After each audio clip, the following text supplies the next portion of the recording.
ಸಾಯಿಸ್ಬಿಡ್ತೀನಿ ಹುಷಾರ್ ವಿಶೇಷ ಕಾರ್ಯಕ್ರಮಕ್ಕೆ ಸ್ವಾಗತ. ನಾನು ಉಷಾ. ರಾಘವೇಶ್ವರ ಶ್ರೀಗಳ ಕೇಸ್ಗೆ ಭೂಗತ ಪಾತಕಿ ಎಂಟ್ರಿ. ಪ್ರೇಮಲತಾ ದಂಪತಿಗೆ ಡಾನ್ ಕಲಿ ಯೋಗೇಶ್ ಆವಾಜ್. ಕೇಸ್ ವಾಪಸ್ ತೆಗೆದುಕೊಳ್ಳದಿದ್ರೆ ಫಿನಿಶ್ ಮಾಡ್ತಾನಂತೆ. ಇದು ಈ ಹೊತ್ತಿನ ವಿಶೇಷ. ಸಾಯಿಸ್ಬಿಡ್ತೀನಿ ಹುಷಾರ್.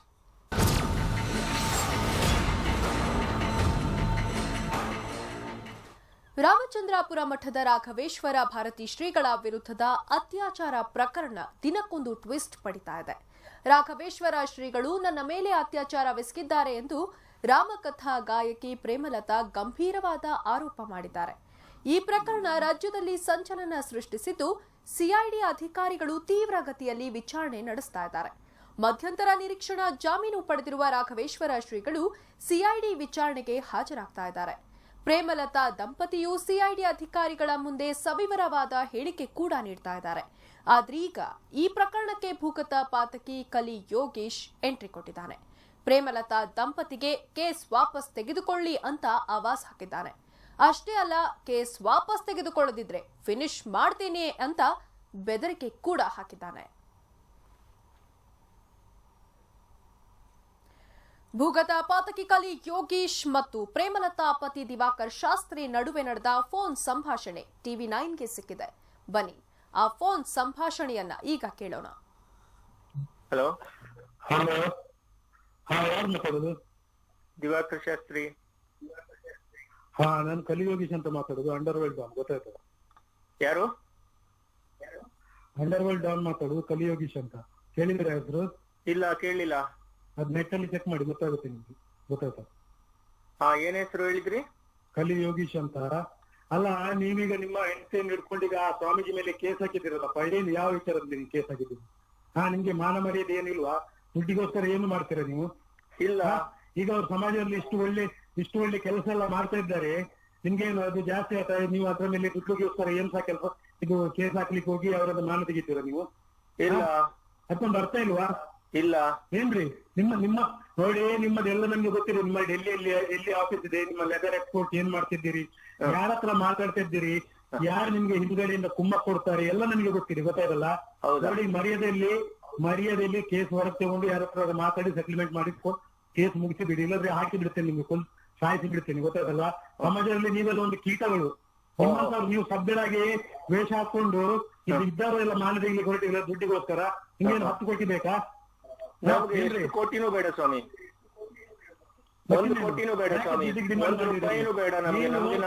ಇಲ್ಲಿ ದುಡ್ಡು ತಗೊಂಡು ನೀವು ಎಷ್ಟು ದುಡ್ಡು ತಗೊಂಡಿದ್ದೀರಿ, ಏನ್ ಮಾಡಿದ್ದೀರಿ ಎಲ್ಲ ಗೊತ್ತಿದೆ. ನೀವು ಗಂಡ ಹೆಂಡತಿ ಸೇರ್ಕೊಂಡು. ಇಲ್ಲ ಸ್ವಾಮಿ, ನಾವು ಯಾರು ತಗೊಳ್ಳಿಲ್ಲ, ನಿಜವಾಗ್ಲೂ ಯಾರು ತಗೊಳ್ಳಿಲ್ಲ.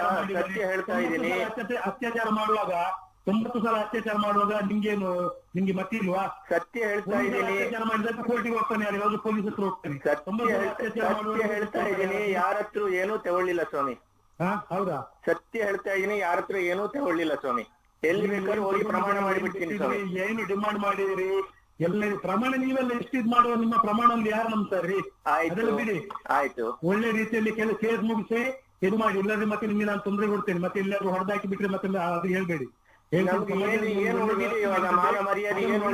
ನಡಿಲಿಕ್ಕೆ ಬಿಡಿ. ಗೊತ್ತಾಯ್ತಲ್ಲ? ಒಳ್ಳೆ ಕಾರ್ಯ ಮಾಡ್ತಾ ಇದ್ದಾರೆ, ಅವ್ರನ್ನ ಮಾಡ್ಲಿಕ್ಕೆ ಬಿಡಿ. ಅವರಿಗೆ ಧಮಕಿ ಹಾಕೋದು, ಸಾಯಿಸ್ತೇನೆ ಅಂತ ಹೇಳುದು, ಅದೆಲ್ಲ ಯಾರೇ ನೀವು ಅಷ್ಟು ದೊಡ್ಡ ಜನ?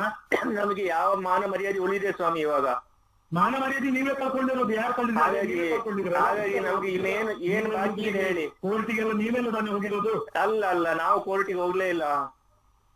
ಅವರೇ ಹೇಳಿದಿರೋದು. ಬೆದರಿಕೆ ಹಾಕಿದ್ರಿಂದ ಅವ್ರು ಕೋರ್ಟಿಗೆ ಹೋಗಿದೆ. ನಾವು ಬೆದರಿಕೆ ಹಾಕ್ಲಿಲ್ಲ ಸ್ವಾಮಿ, ನಾವು ಬೆದರಿಕೆ ಹಾಕ್ಲೇ ಇಲ್ಲ ಸ್ವಾಮಿ. ನಾವು ಎಷ್ಟು ಬಡವ, ಎಷ್ಟು ಪಾಪದ ಜನಗಳು ಹಾಕಿದ್ದೀರಾ, ನಮ್ಗೆ ಏನು ಗೊತ್ತಾಗುದಿಲ್ಲ ಅದ್ರ ಬಗ್ಗೆ. ಗೊತ್ತಿದೆ. ನಾವು ಅಂಡರ್ವರ್ಲ್ಡ್ನವರು, ನಾವ್ ಎಲ್ಲರ ಮೇಲೂ ಕಂಡಿಡ್ತೇವೆ. ಗೊತ್ತಾಯ್ತಲ್ಲ? ಹೌದು, ಸಮಾಜದಲ್ಲಿ ಒಳ್ಳೆ ರೀತಿ ಮಾಡ್ತಿದ್ದಾರೆ. ನೀವು ಒಳ್ಳೆದಕ್ಕಾಗಿ ಇರುವವರು, ನಿಮ್ಗೆ ಯಾವ ರೀತಿ ಆರೋಪ ಮುಗಿಸ್ಲಿಕ್ಕೆ ನೋಡಿ. ಗೊತ್ತಾಯ್ತಲ್ಲ? ನೀವು ಒಳ್ಳೆದಕ್ಕಾಗಿ ಇರುವವರು, ದಯವಿಟ್ಟು ನಮ್ಮ ಕಷ್ಟವನ್ನ, ನಮಗಾದ ಅನ್ಯಾಯವನ್ನ ನೀವು ದಯವಿಟ್ಟು ನಮ್ಗೆ ನ್ಯಾಯ ಹೇಳಿ, ಅವರಿಗೆ ಹೇಳಿ ದಯವಿಟ್ಟು. ನಾವು ಏನೂ ಮಾಡ್ಲಿಲ್ಲ ತಪ್ಪು. ನೀವು ಅವ್ರ ಹತ್ರ ಮಾತಾಡ್ಲಿಕ್ಕೆ ಕುತ್ಕೊಳ್ಳಿ, ಎಲ್ಲ ನಾನು ಮಾತಾಡ್ತೇನಲ್ಲ, ನೀವು ಮಾತಾಡಿ ನಾನು ಮುಗಿಸ್ತೇನಲ್ಲ. ಮಾತಾಡೋ ವಿಷಯ ಏನಿದೆ ಸರ್ ಇದರಲ್ಲಿ? ನಾನೇನು ಮಾತಾಡೋ ವಿಷಯ ಇದೆ ಹೇಳಿ? ಬೇರೆ ಮತ್ತೆ ಯಾಕೆ ಈಗ ಇಷ್ಟೆಲ್ಲ ಅದು ಸಿಐಡಿ ಪೈಐಡಿ ಅದು ಇದೆಲ್ಲ ಆಗ್ತದೆ? ಯಾಕೆ ನಾವು ಏನ್ ಮಾಡಿದೀವಿ ಹೇಳಿ, ನಾವು ಏನ್ ತಪ್ಪು ಮಾಡಿದೀವಿ ಹೇಳಿ? ನೀವೇನು ಏನ್ ಮಾಡಿದಿರ ಅಂದ್ರೆ ನೀವು ಮೊನ್ನೆ ಮೀಡಿಯಾದಲ್ಲೆಲ್ಲ ಅಷ್ಟು ದೊಡ್ಡ ಜೋರಾಗಿ ಬೊಬ್ಬೆ ಹೊಡಿಸೋದ್ರಿ. ಇಲ್ಲ, ನಾವು ಎಷ್ಟು ಚೆನ್ನಾಗಿ ಎಷ್ಟು ಸಣ್ಣಕ್ಕೆ ಎಷ್ಟು ಮೆತ್ತಗೆ ವಿನಯವಾಗಿ ಮಾತಾಡಿದ್ದೀನಿ ನೋಡಿ, ಬೊಬ್ಬೆ ಹೊಡೆದಿದ್ದೀನ ಏನು ಅಂತ ನೋಡಿ. ಮನುಷ್ಯ ಅಂದ ಮೇಲೆ ತಪ್ಪು ಎಲ್ಲ ತರಲ್ಲ ಆಗ್ತದೆ. ಒಂದು ಕೈಯಿಂದ ಚಪ್ಪಾಳಿ ತಟ್ಟಲಿಕ್ಕೆ ಆಗುದಿಲ್ಲ, ಹೌದಲ್ವಾ? ಆಗ ಒಂದು ಕೈಯಿಂದ ಆಗ್ಲಿಕ್ಕಿಲ್ಲ, ಅತ್ಯಾಚಾರದಂತದ್ದು ಒಂದೇ ಕೈಯಿಂದ ಆಗುತ್ತೆ ಸ್ವಾಮಿ. ಹಾ, ಒಂದೇ ಕೈಯಿಂದ ಆಗಲ್ಲ, ಎರಡು ಕೈ ಬೇಕು. ಅತ್ಯಾಚಾರದಂತದ್ದು ಒಂದೇ ಕೈಯಿಂದ ಆಗ್ಬೋದಷ್ಟೇ. ಮನಸ್ಸಿಲ್ಲದೆ ಮಾಡೋದು ಅದು ಒಂದು ಕೈಯಿಂದಲೇ ಆಗುದಷ್ಟೇ. ಮನಸ್ಸು ಒಪ್ಪಿದ್ರೆ ಎರಡು ಕೈಯಿಂದ ಆಗುದಷ್ಟೇ ಅಲ್ವಾ? ಮತ್ತೆ ನೀವು 90 ಸಲ ಅಲ್ಲಿ ಆಗಿದೆ ಅಂತ ಹೇಳ್ತೀರಿ ಅಂದ್ರೆ ಮನಸ್ಸು ಇದ್ದೇ ಆಗಿರೋದಿಲ್ಲ ಸ್ವಾಮಿ. ಹೆಂಗೆ ಸ್ವಾಮಿ? ಒಂದು ಭಯ ಇದ್ರೆ ಈಗ ನೀವೇ ಈಗ ಹೇಳ್ತೀರಿ, ನಾನು ಹೇಳಿದಾಗ ನಡ್ಕಪ್ಪ ನಿನ್ ಜೀವ ತೆಗಿತೀನಿ ಅಂತ ಹೇಳಿ. ಆವಾಗ ಇದ್ದ ಭಯ ಇವಾಗ ಯಾಕಿಲ್ಲ ನಿಮ್ಗೆ? ಇವಾಗ ಯಾಕೆ ಇನ್ನು ಭಯ? ಜೀವದ ಆಸೆ ಹೋಗಿ ಬಿಟ್ಟಿದೆ. ಏನಾದ್ರು ಅಂತ ಭಯ ಇದೆಯಾ? ಜೀವದ ಆಸೆ ಮುಗಿದು ಆಗಿದೆ ಅಲ್ವಾ? ಮಾನ ಮರ್ಯಾದೆ ಎಲ್ಲ ಹೋಗಿ ಆಗಿದೆ ಅಲ್ಲ? ಇಷ್ಟು ಸ್ಟ್ರಾಂಗ್ ಇದೆ, ನ್ಯಾಯಾಂಗ ಎಷ್ಟು ಸ್ಟ್ರಾಂಗ್ ಇದೆ, ಗವರ್ಮೆಂಟ್ ಸಪೋರ್ಟ್ ಮಾಡ್ತಾರೆ, ಎಲ್ಲದಕ್ಕೂ ಕಾನೂನಿದ್ದೊಂದು ಎಲ್ಲರಿಗೂ ಒಂದು, ಇವತ್ತು ಬಡವರಿಗೂ ಒಂದು, ಅವರಿಗೆ ಅದನ್ನು ಒಂದು ಇದಿದೆ, ಕಾನೂನಿನ ರಕ್ಷಣೆ ಇದೆ. ಇದೇನು ನಾವು 1948 ಅಲ್ಲಿ ಇಲ್ಲ. ಈಗ ನಮ್ಗೆ ಭಯ ಆಗಿದೆ ಅದು ಇದು ಅಂತ ಹೇಳ್ತಾರೆ, ಅದನ್ನ ಯಾರು ಮಾಡ್ತಾರೆ? ಅದನ್ನೆಲ್ಲ ಯಾರು ನಂಬೋದಿಲ್ಲ. ಯಾಕೆ ಸರ್? ಈಗ ನೀವೇ ಜೀವ ತೆಗಿತೀನಿ ಅಂತ ಹೇಳಿದ್ರೆ ಇದು ಭಯ ಅಲ್ವಾ? ಅವಾಗ ಕಾನೂನಿನ ಪ್ರಶ್ನೆ ಎಲ್ಲಿ ಬಂತು ಅಂತ ಹೇಳಿದ್ರೆ ಭಯನೇ. ನೋಡಿ, ಅವಾಗ ಕಾನೂನಿನ ಪ್ರಶ್ನೆ ಎಲ್ಲಿ ಬಂತು? ಅಲ್ಲ ನೋಡಿ, ಇವರ ತಾಕತ್ತು ನಮ್ಗೆ ಗೊತ್ತಿತ್ತು. ಇವಾಗ ಭಯ ಇಲ್ವಾ ನಿಮ್ಗೆ? ಇದೆ. ಆವಾಗ ಮೊದಲಿನ ದಿವಸ ಹೇಳಿದ್ರು ಇದೇ ತರ ನಂಗೆ ಫೋನ್ ಬರ್ತಿತ್ತು ಸ್ವಾಮಿ. ನೋಡಿ, ನಾನು ಹೇಳಿದ್ರು ಕೂಡ ಇದೇ ತರ ನಂಗೆ ಫೋನ್ ಬರ್ತಿತ್ತಲ್ವಾ?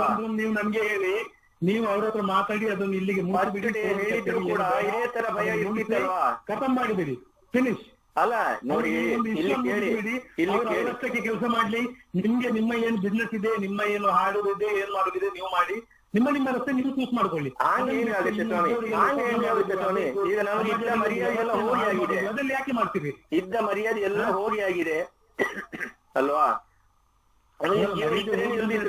ಕೊಟ್ಟಿಲ್ಲ ತಾನೆ ಅದನ್ನು ಈಗ ಪುನಃ ಕೊಂಡ್ಕೊಳ್ಲಿಕ್ಕೆ. ನಮ್ಗೆ ಜೀವ ಇದ್ರೇನು ಇಲ್ದಿದ್ರೆ ನೀನು ಅಲ್ವಾ? ನಮ್ ಪರಿಸ್ಥಿತಿ ಹಂಗಿದೆ ನೋಡಿ. ನಾವು ಬದುಕಿಯೂ ಸತ್ತಂಗಿದ್ದೀವಿ ನೋಡಿ. ನಾನೇನು ದುಡ್ಡಿಗೋಸ್ಕರ ಅದಕ್ಕೆ ಫೋನ್ ಮಾಡಿದಲ್ಲ. ಸಮಾಜದಲ್ಲಿ ಒಂದು ಒಳ್ಳೆ ಕಾರ್ಯ ಯಾರಾದ್ರೂ ಮಾಡ್ತಾರೆ. ಮತ್ತೆ ಹಂಗಾರೆ ನೀವು ಎರಡು ಕಡೆಯ ಕಷ್ಟ ನೋಡ್ಬೇಕಲ್ಲ. ನಿಮ್ಮ ಕಡೆ ಕೇಳ್ತೀನಿ, ನಾನ್ ಕೇಳೋದಿಲ್ಲ ಅಂತ ಇಲ್ಲ. ನಿಮ್ಮ ಕಡೆ ಹೋದ್ರು ಮತ್ತೆ ನೋಡಿ, ನೀವೆಲ್ಲ ಫಾಲೋ ಮಾಡಿ ಹೆಂಗ್ ನಡೆದಿದೆ ಎಂತ ನಡೆದಿದೆ ಅಂತ ಹೇಳೋದಿಲ್ಲ. ನಾನು ಹೇಳುದಿಲ್ಲ ನಿಮ್ಮ ಮೇಲೆ ಅವರು ಅತ್ಯಾಚಾರ ಮಾಡಿದ್ರೆ ಸರಿ ಅಂತ ನಾನೆಲ್ಲೂ ಹೇಳುದಿಲ್ಲ. ನೀವು ಈಗ ಹೇಳ್ತೀರಿ ಅಲ್ಲ, ನೀವು ಈಗಷ್ಟೇ ಹೇಳ್ತೀರಿ ಕಾನೂನು ಇದೆ, ಕೋರ್ಟ್ ಇದೆ ಅಲ್ಲ. ಕೋರ್ಟ್ ಅಲ್ಲಿ ಇರುವಾಗ ಅದೆಲ್ಲ ಎಂತ ಅಂತ ಆಗ್ಲಿ ಅಲ್ಲ, ಮತ್ತೆ ನೋಡಿ ಅಲ್ವಾ? ಅಲ್ಲ, ಕೋರ್ಟ್ ಇದೆ ನೀವು ಹೇಳಿದ್ರೆ ನಮ್ಗೆ ಭಯ ಇತ್ತು. ಏನ್ ಭಯ? ಇವಾಗ ಈಗ ಭಯ ಅವನಿಗೆ ಕೆಪ್ಪೆ ಮೇಲೆ ಯಾರಾದ್ರೂ ಹೊಡೆದ್ರೆ ಅವನು ಓಡೋಗ್ತಾನೆ ಪೊಲೀಸ್ ಸ್ಟೇಷನ್ಗೆ, ಪೊಲೀಸ್ನವ್ರು ಕೇಸ್ ಹಾಕ್ತಾರೆ ಅಂತ ಭಯ ಏನು ಇವಾಗ ಸಮಾಜದಲ್ಲಿ ಆ ಪರಿಸ್ಥಿತಿ ಇಲ್ಲ ಅಲ್ವಾ? ಅಲ್ಲ, ಇದೇ ಅಲ್ವಾ ಸ್ವಾಮಿ? ಇದೇ ಅಲ್ವಾ? ಈಗ ನೀವು ಫಸ್ಟ್ ಹೇಳಿದ್ದೇನು? ಭಯ ಇಲ್ಲದೆ ಏನು ಸರ್ ಸಮಾಜದಲ್ಲಿ? ನೀವು ಇಲ್ಲದ್ರೆ ಉಳಿಯುವುದಿಲ್ಲ, ನೀವು ಜೀವ ತೆಗೆದುಹಾಕ್ತೀನಿ ಅಂತ ಹೇಳಿದ್ರಿ. ನೋಡಿ, ನಮ್ಮನ್ನು ನೀವು ಇನ್ನೊಬ್ಬರ ಹತ್ರ ಕಂಪೇರ್ ಮಾಡ್ಲಿಕ್ಕೆ ಆಗುದಿಲ್ಲ. ಬೇರೆ ಅವ್ರು ಬೇರೆ. ಸ್ವಾಮೀಜಿ ನಿಮ್ಗೆ ಎಷ್ಟು ಭಯ ಹುಟ್ಟಿಸಬಹುದು? ಈಗ ಫೋನ್ ಮಾಡ್ತಾ ಇರೋರು ನೀವು ಸ್ವಾಮಿಯ ಕಷ್ಟ ನೋಡಿ ಫೋನ್ ಮಾಡ್ತಾ ಇದ್ದೀರಿ. ಹಿಂಗೆ ಎಷ್ಟು ಜನ ನಂಗೆ ಫೋನ್ ಮಾಡ್ತಿದ್ರು ಆವಾಗಾದ್ರೂ ಕೂಡ? ನೋಡಿ, ನಾನು ಸ್ವಾಮೀಜಿಯ ಕಷ್ಟ ನೋಡಿ ಫೋನ್ ಮಾಡುದಿಲ್ಲ. ಸ್ವಾಮೀಜಿಗೆ ಅಲ್ಲಿ ಒಂದು ಒಳ್ಳೆ ಗೋರಕ್ಷಣೆ ಅದು ಇದಂತ ಸಮಾಜದಲ್ಲಿ ಒಳ್ಳೆ ಕೆಲಸ ಮಾಡಿದ ಸ್ವಾಮಿ. ಗೋರಕ್ಷಣೆಗೆ ಅವ್ರ ಜೊತೆ 10 ವರ್ಷ ದುಡ್ದಿದ್ದೀನಿ ಸರ್ ನಾನು ಅವರಿಗೆ ಗೋರಕ್ಷಣೆ ವಿಷಯದಲ್ಲಿ ಆಲ್ ಇಂಡಿಯಾ ಪ್ರಧಾನ ಕಾರ್ಯದರ್ಶಿ ಆಗಿದ್ದೆ. ರಾಷ್ಟ್ರಪತಿಯವರಿಗೆ ಹೋಗಿ ಮನವಿ ಕೊಡೋದಕ್ಕೆ ನಾನು ಇದ್ದೆ ಅವ್ರ ಜೊತೆಗೆ. ಅಲ್ಲ, ಅಷ್ಟೆಲ್ಲ ಮಾಡಿದಿರೋ ಅಂದ್ರೆ ನೀವು ಒಂದು ಸಹಕಾರದಿಂದ ಇರ್ಬೇಕಲ್ಲ. ಸಹಕಾರದಿಂದಲೇ ಇರೋ ಉದ್ದೇಶ ಇದ್ದಿದ್ದು. ಅದು ಯಾವಾಗ ಆಗಿದೆ ಮಾಡ್ಬೇಕಿತ್ತು ನೋಡಿ. ಏನ್ ಹೇಳ್ತಿರ್ರಿ? ಯಾವಾಗ ಆಗಿದೆ ಅಂತ ಹೇಳಿದ್ರೆ ಒಬ್ಳು ಹೆಂಗಸಿಗೆ ಹೇಳಕ್ಕೆ ಯಾವಾಗ ಬಂತ ಅವಾಗ ಹೇಳಿದ್ಲು. ಗೊತ್ತಾದ ತಕ್ಷಣ ನಾವು ಹೇಳಿದ್ವಿ. ಅದು ಕೂಡ ನೇರ ಏನು ಯಾರು ಪೊಲೀಸರಿಗೆ ಹೋಗಿ ಹೇಳಲಿಲ್ಲ. ನಮ್ಮ ಸಮಾಜದವರಿಗೆ 4-5 ಮಂದಿಗೆ ಹೇಳಿದೀವಿ. ಪೊಲೀಸ್ ರಿಟೈರ್ಡ್ ಆಫೀಸರ್ ಮಡಿಯಾಳ್ರಿಗೂ ಹೇಳಿದೀವಿ. ಯಾರಿಗೆ ಹೇಳಲಿಲ್ಲ ಹೇಳಿ? ಮಡಿಯಾಳ್ರಿಗೆ ಹೇಳಿದೀವಿ. ಅವರು ಕರ್ನಾಟಕ ರಾಜ್ಯ ಪೊಲೀಸ್ ಮುಖ್ಯಸ್ಥರಾಗಿದ್ದವರು. ಎಲ್ರಿಗೂ ಹೇಳಿದ್ವಿ ಸ್ವಾಮಿ. ನಮ್ಮ ಪೊಲೀಸನ ಅರ್ಥ ಮಾಡಿ ನೀವು. ಗೊತ್ತಿದೆ, ಎಲ್ಲರ ಸಾಹೇಬ್ರ ನಿಮಗೆ ವಿಷಯ ಗೊತ್ತಿದೆ. ನಾವು ಅಂಡರ್ವರ್ಲ್ಡ್ ನಮ್ಗೆ ಎಲ್ಲ ಪೊಲೀಸ್ನವ್ರು ಯಾರಂತ ಗೊತ್ತಿದೆ. ಅದರಲ್ಲಿ ಏನೆಲ್ಲ ಆಗಿದೆ ನಿಮ್ಮೊಳಗೆ ಸರಿ ಮಾಡ್ಕೊಂಡು, ನಿಮ್ಮ ಸಮಾಜದೊಳಗೆ ನೀವೇ ಒಂದು ಮಾತುಕತೆ ಮಾಡ್ಕೊಂಡು ಅದನ್ನ ಸರಿ ಮಾಡಿ ಮುಗಿಸಿ. ನಮ್ಮ ಸಮಾಜದಲ್ಲಿ ಮತ್ತೆ ನಮ್ಮ ಸಮಾಜದವರಿಗೆ ಹೇಳಿ. ಉದ್ಯೋಗಕ್ಕೆ ಹೇಳಿದ್ರೆ ಅದರಿಂದ ಏನಾದ್ರೂ ಪ್ರಯೋಜನ ಇದೆಯಾ? ಏನ್ ಪ್ರಯೋಜನ ಏನು? ಈಗ ಸಮಾಜಕ್ಕೆ ಗೊತ್ತಾಗಿದೆ ಆಯ್ತು ಅಂತ ಒಂದು ವಿಷಯ ಅಲ್ಲಿ ಕ್ರಿಯೇಟ್ ಆಗಿಬಿಟ್ಟಿದೆ ಅಷ್ಟೇ, ಮತ್ತಿನ್ನೇನು? ಅಲ್ಲಿಗೆ ನಿಮ್ಮ ಸಮಾಜದೊಳಗೆ ಮುಗಿಸಿಬಿಡಿ. ಅದರಲ್ಲಿ ಯಾರು ಬೇಡ, ಹೊರಗಿನವ್ರು ಯಾರು ಬೇಡ. ಸಮಾಜದಲ್ಲಿ ಕೋರ್ಟ್ ಅಲ್ಲಿ ತಗೊಂಡೋಗಿ ಹಾಕಿದ್ದಾರೆ. ಕೋರ್ಟ್ ನಲ್ಲಿ ಇದೆ, ನಾವು ತಗೊಂಡೋಗಿ ಹಾಕಿಲ್ಲ ಅಲ್ವಾ? ಹಾ, ಕೋರ್ಟ್ ನಲ್ಲಿದ್ರೆ ನೀವು ಅದನ್ನ ಸರಿ ಮಾತಾಡಿದ್ರೆ ಅದನ್ನ ಕೋರ್ಟ್ ನಿಂದಲೂ ನಮಗೆ ಯಾಕೆ ನೀವು ಧಮಕಿ ಹಾಕ್ತೀರಿ ಅಲ್ವಾ? ನೀವು ಯಾರು ಕೋರ್ಟಿಗೆ ತಗೊಂಡೋಗಿ ಹಾಕಿದವರು ಅವರಿಗೆ ಮಾಡ್ಬೇಕು ಅಂತ ಹೇಳಿದ್ರೆ ಅವ್ರು ಮಾಡ್ಬೇಕಾದವರು. ಆರಂಭದಿಂದ ಅವ್ರಿಗೆ ಎಲ್ಲ ಅವಕಾಶ ಇತ್ತು. ಅವರಿಗೂ ಕೇಳ್ತೀನಲ್ಲ, ಅವರಿಗೂ ನಾನು ಫೋನ್ ಮಾಡ್ತೀನಿ, ಅವರಿಗೂ ಮಾಡ್ತೀನಲ್ಲ ಫೋನ್. ಅಲ್ಲ, ಎಲ್ಲರಿಗೂ ಮಾಡಿ, ದಯವಿಟ್ಟು ಮಾಡಿ, ಎಲ್ಲರಿಗೂ ಮಾಡಿ. ಅದು ಈ ಹೆಂಗಸಿಗೆ ಒಂದು ಪಾಪ, ಹೆಂಗಸಿಗೆ ಒಂದು ಅನ್ಯಾಯ ಆಗಿದ್ದನ್ನ ಸರಿ ಮಾಡೋದಿಕ್ಕೆ ಬರುತ್ತಾ? ಅದು ಮಾಡಿ, ಏನ್ ಮಾಡಕ್ಕೆ ಯೋಚನೆ. ಅಲ್ಲ, ಸರಿ ಮಾಡು ಅಂದ್ರೆ ಈಗ ಹೇಗೆ ಸರಿ ಮಾಡ್ಬೇಕು ನೀವು ಹೇಳಲ್ವಾ? ಹೇಗೆ ಸರಿ ಮಾಡುದು ನಿಮ್ಗೂ ಗೊತ್ತಿದಲ್ವಾ? ನೀವು ಸಮಾಜದಲ್ಲಿ ಇರೋರೇ ಅಲ್ವಾ? ಅಲ್ಲ, ನೀವ್ ಏನ್ ಅವರವರ ಮನೆಯಲ್ಲಿ ಅವರವರ ಮಕ್ಕಳಿಗೆ ಆದ್ರೆ ಏನ್ ಮಾಡ್ಬೋದು ಅಂತೇಳಿ ಯೋಚನೆ ಮಾಡಿ. ಅಲ್ಲ ಏನ್ ತಂಗಿಗೆ ಏನ್ ಮಾಡ್ಬೋದು ಅಂತ ಹೇಳಿ. ಅಲ್ಲಲ್ಲ, ನೀವೀವಾಗ ಹೇಳ್ತಿರಲ್ಲ, ಈಗ ನಾವು ಎಷ್ಟು ದಿವಸ ನೀವು ಕಳೆದುಕೊಂಡು ಕೂತಿದ್ದೀರಲ್ಲ, ಅದು ನಿಮ್ಗೆ ತಪ್ಪು. ನೀವು ಹೇಳ್ತೀರಿ 90 ಸಲ ಇದು ಆಗಿದೆ, ಆಯ್ತು, 90 ಸಲ ಜಾಸ್ತಿ ಆಗಿದೆ. ಅಂದ್ರೆ ಅದು ಅರ್ಥ ನೀವು ಇಲ್ಲಿ ನೀವು ನೋಡಿ, ನೀವು CID ಅವರು ಕೇಳಿ, ಯಾರೇ ಕೇಳಿ, ಕೋರ್ಟ್ ಕೇಳಿ, ನಿಮ್ಗೆ ನಾಳೆ ಅವರು ಇದೇ ವಿಷಯ ಕೇಳ್ತಾರೆ. 90 ಸಲ ನೀನು ಅದಕ್ಕೆ ಉತ್ತರ ಇದೆ ಅಲ್ಲಿ, ಅದಕ್ಕೆ ಅದಕ್ಕೂ ಕಾನೂನು ಇದೆ. ಯಾವ ರೀತಿ ಕೂತ್ಕೊಂಡು ಬಾಯಿ ಬಿಡಬಾರ್ದು ಅಂತ ಹೇಳಿದ್ರೆ ಬಾಯಿ ಬಿಡೋದು ಹೆಂಗೆ? ಈಗ ಮುಂದೆ ಹೋಗ್ಬಾರ್ದು ಬಿಟ್ರಲ್ಲ ಬಾಯಿ. ಅದೇ, ಈಗ ನೀವು ಮುಂದೆ ಹೋಗ್ಬಾರ್ದು ಮುಂದೆ ಹೋಗುವಂಗಿಲ್ಲ ಅಲ್ವಾ? ಬಾಯಿ ಬಿಡಬಾರ್ದು ಅನ್ನೋಂತ ಭಯ ಇದ್ರೆ ಅವ್ನು ಯಾವತ್ತೂ ಬಿಡೋದಿಲ್ಲ ಯಾವತ್ತು ಬಿಡೋದಿಲ್ಲ ಅಂತ ಹೇಗೆ ಹೇಳ್ತೀರಾ? ಯಾವಾಗ ಒಂದ್ಸಲಿ ನನಗೆ ಜೀವನ ಭಯ ಇಲ್ಲ ಅಂತ ಹೇಳೋದು ಬಿಡ್ತಾನೆ. ನೋಡಿ, ನಿಮ್ಗೆ ನೀವು ಜನರಲ್ ಆಗಿ ನಮ್ಗೆ ಮಾತು ಹೇಳ್ಬೋದು, ಆದ್ರೆ ವಾಸ್ತವಿಕತೆಯಲ್ಲಿ ಬೇರೆ ಇರ್ಬೋದು. ಗೊತ್ತಾಯ್ತಲ್ಲ? ನೋಡಿ, ಅದು ವಾಸ್ತವಿಕತೆ ಏನಿದೆ ಅಂತ ನಿಮ್ಗೂ ಸ್ವಾಮೀಜಿಗೂ ಗೊತ್ತಾಯ್ತಾ? ನನ್ಗಂತೂ ಗೊತ್ತಿಲ್ಲ. ಮತ್ತೆ ಯಾಕೆ ನೀವು ತಲೆ ಕೆಡಿಸ್ಕೊಳ್ತೀರಿ? ಹಾ, ನೋಡಿ, ಅಲ್ಲಲ್ಲ, ತಲೆ ಕೆಡಿಸಿಕೊಳ್ಳೋ ವಿಷಯ ಅಲ್ಲ. ಸಮಾಜದಲ್ಲಿ ಇದರಿಂದ ತುಂಬಾನೇ ಒಂದು ಇಂಬ್ಯಾಲೆನ್ಸ್ ಆಗ್ತಾ ಇದೆ ನಿಮ್ಮಂತ ಈ ಇಶ್ಯೂಗಳಿಂದ.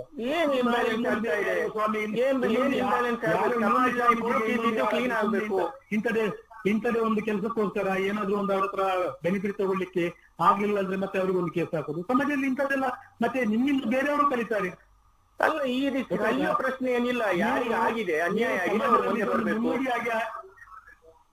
ಯಾರಿಗೆ ಅನ್ಯಾಯ ಆಗಿದೆ ಅವ್ರಿಗೆ ನ್ಯಾಯ ಸಿಗ್ಬೇಕು. ನೋಡಿ ದಿವಾಕರ್ ಶಾಸ್ತ್ರಿ ಅವರೇ, ನೋಡಿ, ಈಗ ನೀವು ನಿಮ್ಮ ಸಮಾಜದವರು ಕೂತ್ಕೊಂಡು ಇದನ್ನು ಮುಗಿಸಬೇಡಿ, ಅದು ಒಳ್ಳೇದು. ಅಲ್ಲ, ಒಳ್ಳೇದು, ಖಂಡಿತ ಒಳ್ಳೇದು. 2 ತಿಂಗಳು ಅವಕಾಶ ಇತ್ತು, ಸಮಾಜದವರು ಯಾರು ಏನು ಮಾಡ್ಲಿಲ್ಲ. ಇನ್ನೀಗ ನಮ್ ಕೈಯಲ್ಲಿಲ್ಲ, ಕೋರ್ಟ್ ಅಲ್ಲಿ ಇದೆ, ಪೊಲೀಸರ ಹತ್ರ ಇದೆ, ನಾವೇನ್ ಮಾಡಕ್ ಬರುತ್ತೆ? ಅಲ್ಲ, ಕೋರ್ಟ್ ಪೊಲೀಸ್ ಆಗಿ ಎಲ್ಲಿದ್ರು ಅದು ನಿಮ್ಮ ಮೇಲೆ ಡಿಪೆಂಡ್ ಇದೆ. ನೀವು ಮತ್ತೆ ಸ್ವಾಮೀಜಿಗಳ ಹತ್ರ ನಿಮ್ಮ ಮತ್ತೆ ನೀವು ಒಂದು ಪಂಚಾಯತಿಗೆ ಏನೋ ನಿಮ್ಮ ಪಂಚಾಯತಿಗೆ ಇದ್ರಲ್ಲಿ ಏನಿದೆ ಸ್ವಾಮಿ? ನಿಮ್ಗೆ ಮುಗಿಸಬಹುದು, ನೀವು ಮುಗಿಸಬಹುದು ಅಂತ ಇದ್ರೆ, ನಿಮ್ಗೆ ಇಬ್ಬರಿಗೂ ಇಷ್ಟ ಇದ್ರೆ ಮುಗಿಸಬಹುದು ಅಂತ ಮುಗಿಸಬಹುದು. ಈಗ ಏನಿದೆ ನಾವು ಮಾಡಿದ್ರೆ ತಪ್ಪು ಅಂತ ಹೇಳಿದ್ರೆ ಮುಗಿಸಿದೆ. ಸಾಯಿಸ್ಬಿಡ್ತೀನಿ, ಹುಷಾರ್. ವಿಶೇಷ Maya's presents TV9 special report.